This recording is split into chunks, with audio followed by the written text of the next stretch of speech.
pernikahan itu bukan cepat-cepatan. Jadi persiapkan dirimu, persiapkan egomu, persiapkan semua untuk menikah, karena menikah itu adalah ibadah seumur hidup. Pesan terakhir kami, sayangilah dirimu, sayangilah keluargamu, sayangilah orang tuamu, sayangi masa mudamu, sayangi masa depanmu, karena yang sehat dan produktif di masa sekarang adalah kamu yang akan bahagia di masa yang akan datang.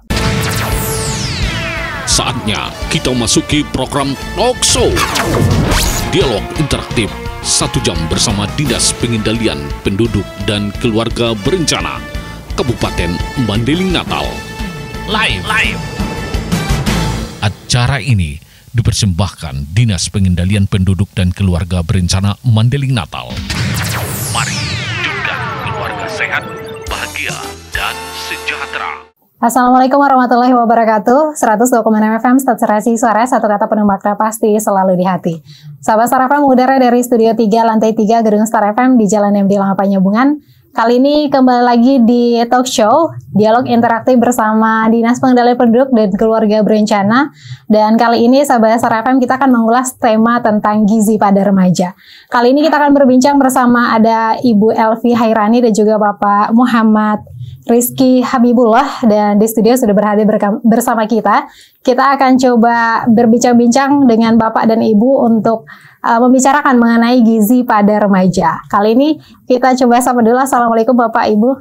Waalaikumsalam warahmatullahi wabarakatuh. Oh ya, sebelumnya kita perkenalkan dulu Bapak Rizky dan juga Bu Elvi ini sebagai penyuluh keluarga berencana, benar Pak?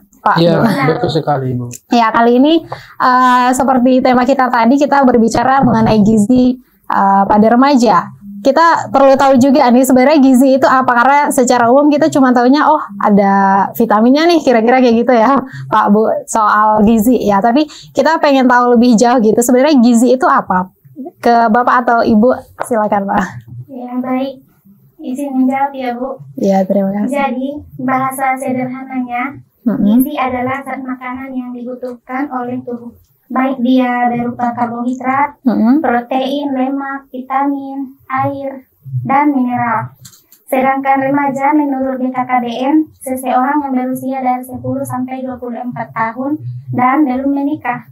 Jadi gizi pada remaja yaitu asupan nutrisi sehari-hari yang diperlukan remaja untuk mempertahankan derajat kesehatannya. Jadi memang gizi ini ke semua orang berarti ya Bu. Dan kalau misalnya tadi Ibu bilang remaja itu usia 24 sampai 10 sampai 24 tahun. Itu emang khusus yang belum menikah aja, atau emang kalau yang menikah umurnya segitu masih dibilang remaja atau enggak? Enggak lah. Enggak, menambahi sedikit ya Bu. Jadi dikatakan remaja kan kalau dia belum menikah. Kalau dia menikah di usia di bawah 24 tahun namanya pernikahan dini. Kenapa dikatakan pernikahan dini? Karena dia masih dalam status remaja. Artinya organ reproduksinya belum siap untuk membuahi janin. Kira-kira seperti itu. Ya. Kalau misalnya kita bicara mengenai gizi nih ya, kira-kira kenapa sih gizi itu penting banget bagi pertumbuhan, terutama saat kita remaja gitu? Karena kadang kita tuh taunya yang sering dibahas, yang sering diulas tuh gizi pada anak gitu kan. Kalau remaja tuh kayak kurang banget dibahas secara umum gitu. Nah, sebenarnya kenapa gizi sangat penting gitu untuk pertumbuhan seorang remaja gitu? Sebenarnya gizi penting bagi setiap pertumbuhan, baik anak-anak, remaja maupun orang tua. Tapi dalam hal ini, dalam kesempatan yang baik ini, kita coba fokuskan untuk remaja saja. Seperti kita tahu bersama bahwasanya remaja adalah masa peralihan dari anak-anak menuju dewasa. Diharapkan sebelum mencapai usia matang, dikatakan matang artinya siap untuk menikah. Remaja ini telah sehat secara fisik maupun rohaninya. Apa tujuannya? Ya, tidak lain diantaranya untuk mencegah stunting sedini mungkin. Artinya kita perbaiki dari hulunya sehingga diharapkan suatu saat nanti menghasilkan keturunan yang berkualitas dan bebas stunting. Jadi karena memang sering dibahas kekurangan gizi itu pada anak ya Pak ya. Jadi kalau remaja itu jarang banget gitu. Tapi itu juga masih bisa menyebabkan stunting ya. Iya. Kalau di awamnya kan stunting itu anak-anak yang kurang tinggi, kurang gizi. Jadi pada hal ini kita coba atasi dari hulunya, artinya sebelum anak ini lahir, sebelum menikah, kita coba untuk memperbaiki. Berarti memang dari sebelum menikah lah udah dipersiapkan, jangan sampai terjadi stunting gitu pada anaknya nanti gitu ya Pak. Iya. Dan kalau misalnya kita tanya lagi ini Pak, kira-kira sebenarnya apa sih dampak dari kekurangan gizi pada remaja itu? Mungkin ke Bu Elvi ya Bu ya. Ya, jadi dampaknya ya Bu, remaja akan mengalami keterlambatan dalam pertumbuhan fisik dan perkembangan otak. Jadi dan melemahkan sistem kekebalan tubuh sehingga mudah terserang penyakit dan infeksi. Kemudian dampak yang paling bahaya adalah terjadinya kek itu atau yang disebut juga dengan kekurangan energi kronis. Hal ini bahaya sekali terutama pada remaja perempuan. Oh, ini lebih ke perempuan gitu ya. Kalau lebih ke perempuan. Oke. Disinggung juga ya tadi Bu ya mengenai kekurangan energi kronis pada remaja ataupun disingkat kek ya Bu. Nah, kalau misalnya kita tanya apakah kek ini bisa menyebabkan stunting juga pada remaja gitu? Secara langsung memang ada. Kenapa? Karena kita tahu bahwa perempuan setelah menikah nanti akan mengalami namanya pembuahan atau kehamilan. Jadi kalau energinya kurang sewaktu dia belum menikah atau asupan gizinya rendah, maka akan terjadi kek. Apa itu kek? Nanti badan ibu itu kurus, seperti lemak di badannya berkurang, atau nampak lunglai dari letih, lunglai dari kejauhan. Tentunya dampak kek yang paling rentan adalah salah satunya anemia. Apa itu anemia? Anemia adalah ketika jumlah sel darah merah atau kadar hemoglobin dalam tubuh remaja lebih rendah dari batas normal. Berapa normalnya? Kalau dia laki-laki, hemoglobin yang normal itu 14 gram per desiliter untuk laki-laki. Untuk perempuan 12 gram per desiliter. Kemudian anemia ini lebih sering terjadi pada remaja perempuan. Kenapa? Karena kan kita tahu bersama setiap bulannya ada namanya siklus menstruasi pada perempuan. Apa aja tanda dan gejala anemia? Nah, kita bisa lihat diantaranya lemah, lelah, lesu, letih, lunglai. Kemudian disertai dengan sakit kepala dan pusing-pusing, mata berkunang-kunang, produktivitas berkurang. Atau yang paling mudah biasanya kukunya sama di bawah bola matanya itu pucat.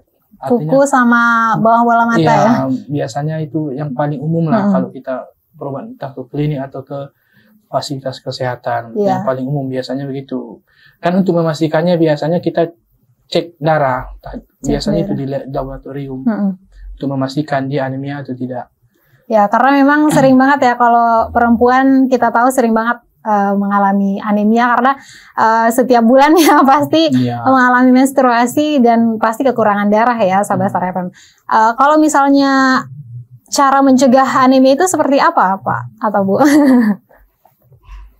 Iya, untuk mencegah anemia dapat memenuhi gizi seimbang. Pemerintah Indonesia sendiri memiliki program gizi yang diberi nama Isi Piringku.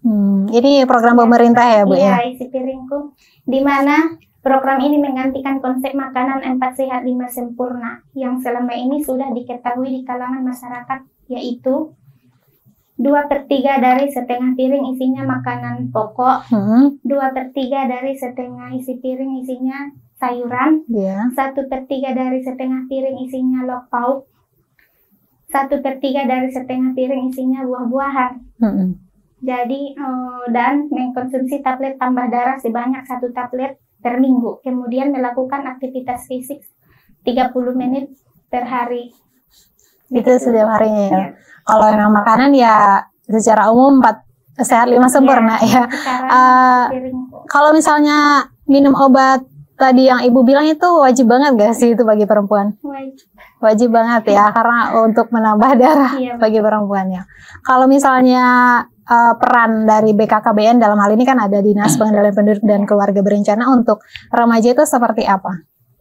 Ya, kami dari DPPKB atau orang awam biasanya mengenal Dinas KB, mempunyai berbagai program untuk remaja. Di antaranya satu ada namanya program generasi berencana atau genre, bertujuan untuk menyiapkan remaja dalam kehidupan dan untuk berkeluarga di kemudian hari dengan cara mengajarkan mereka untuk menjauhi pernikahan dini. Kenapa? Karena pernikahan dini sangat bahaya untuk kelangsungan kehidupan. Kenapa dia bahaya? Karena dia, si ibu, rahim si ibu itu akan dibuahi tapi dia belum matang. Apa akan terjadi? Bisa terjadi keguguran, bisa terjadi kematian, yang paling fatal kematian ibu dan kematian bayi. Kemudian seks pranikah, sudah kita ketahui bersama bagaimana bahayanya. Kemudian narkoba di mana-mana, di kota, di desa. Ini selalu jadi problem yang sulit untuk dibasmi. Kemudian program ini juga bertujuan untuk membentuk karakter bangsa melalui pendidikan kesehatan reproduksi yang disampaikan oleh teman sebayanya. Artinya yang memberikan edukasi itu sesama kawannya. Nanti kan biasanya kalau kita ngasih nasihat sama remaja, nanti dikiranya dia menasehati, menggurui, nggak masuk ke telinganya. Mungkin kalau sesama kawannya diharapkan lebih masuk dan lebih didengarnya, begitu, lebih berdampak positif lah. Ya, saling curhat, saling bertukar pikiran gitu lah ya Pak ya. Oke, kemudian Bu, yang kedua ada namanya Pusat Informasi Konseling Remaja atau disingkat PIKR.